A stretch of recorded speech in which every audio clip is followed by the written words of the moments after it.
कल्याण डोंबिवली शहर में स्वास्थ्य सेवा को मजबूत करना हमारी पहली प्राथमिकता है। इसलिए विकसित भारत संकल्प यात्रा के तहत आयुष्मान भारत योजना को क्रियान्वित किया जा रहा है। गुरुवार को महानगर पालिका की ओर से आयोजित पत्रकार परिषद में केडीएमसी की कमिश्नर डॉक्टर इंदुरानी जाखड़ ने कहा कि महानगर पालिका क्षेत्र में आयुष्मान भारत योजना के करीब 565 कार्ड बनाए गए हैं। महानगर पालिका आयुक्त श्रीमती जाखड़ ने बताया कि 15 से 17 दिसंबर के दरमियान विकसित भारत संकल्प यात्रा के दूसरे चरण में आयुष्मान भारत योजना की तरह केंद्र सरकार की अन्य योजनाओं की भी जानकारी लोगों तक पहुंचाने का प्रयास किया जा रहा है।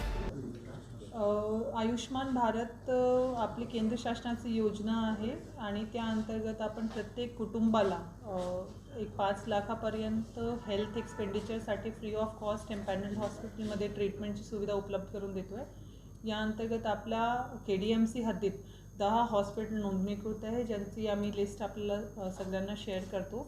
आज रोजी जी आपली विकसित भारत संकल्प यात्राचा अनुषंगाने जनजागृतीचा कार्यक्रम सुरू आहे, जो आपल्या महानगरपालिकामध्ये 15, 16, 17 टप्पा 2 मध्ये होणार आहे। त्यात आयुष्मान भारत कार्ड आणि इतर स्कीम्सचा जास्तीत जास्त सॅच्युरेशन करण्यासाठी आम्ही नियोजन केलेलं आहे। तर सगळे लाभार्थी ज्यांचा अजूनपर्यंत कार्ड नाही झालेला आहे किंवा त्यांना पीएम स्वनिधी अंतर्गत लाभ घ्यायचा आहे, तर त्यांनी तिकडे येऊन त्या स्कीमचा लाभ घ्यावा आणि मॅक्सिमम ॲप्लिकेशन्स फॉर्म भरून घ्यावे।